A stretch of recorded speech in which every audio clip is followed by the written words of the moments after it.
الحمد لله رب العالمين وبه استعين واشهد ان لا اله الا الله وحده لا شريك له واشهد ان محمدا عبده ورسوله اما بعد 7 اعمال ایسے ہیں جو انسان کو تباہ کر دیتے ہیں، ہلاک کر دیتے ہیں، برباد کر دیتے ہیں۔ ان کا اللہ کے نبی صلی اللہ علیہ وسلم نے ایک ساتھ ذکر فرمایا اور ان سے اجتناب کرنے کا حکم دیا، ان سے دور رہنے کی تعلیم دی۔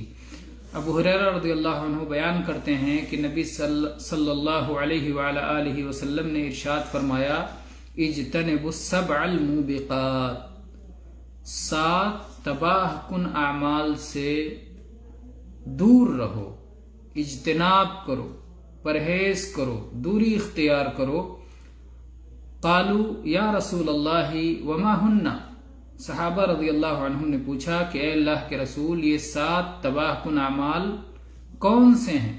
آپ صلی اللہ علیہ وسلم فرمایا، الشرک باللہ، سب سے پہلا عمل ہے اللہ کے ساتھ شرک کرنا، والسحر، دوسرا عمل ہے جادو، وقتل النفس التي حرم اللہ الا بالحق، اور اس جان کا قتل کرنا جسے اللہ تعالی نے حرام کر دیا ہے ناحق طور پر، کسی جان کو ناحق طور پر قتل کرنا جبکہ اللہ نے قتل کو حرام قرار دیا ہے، تو یہ ہو گیا تیسرا گناہ۔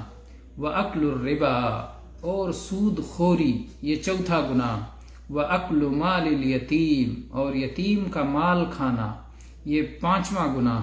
وَالتَّوَلِّي يَوْمَ الزَّحْفِ، اور میدان جنگ سے پیٹھ پھیر کر کے بھاگنا، یہ 6واں گناہ۔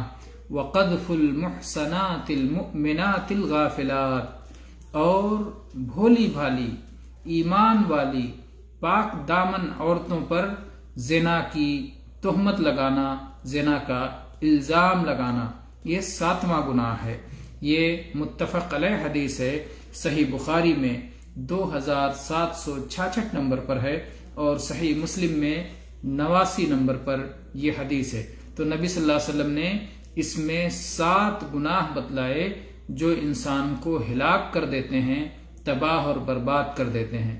اس میں سے پہلا شرک ہے، دوسرا جادو ہے، تیسرا قتل ہے، چوتھا سود خوری ہے، 5واں یتیم کا مال کھانا، 6واں میدان جنگ سے پیٹھ پھیر کے بھاگنا، اور 7واں گناہ ہے بھولی بھالی ایمان والی پاک دامن عورتوں پر زنا کی تہمت لگانا۔ اللہ تعالیٰ ان کبیرہ گناہوں سے ہم سب کی حفاظت فرمائے، آمین۔ وآخر دعوانا ان الحمد للہ رب العالمین، وصلی اللہ علی نبینا وسلم۔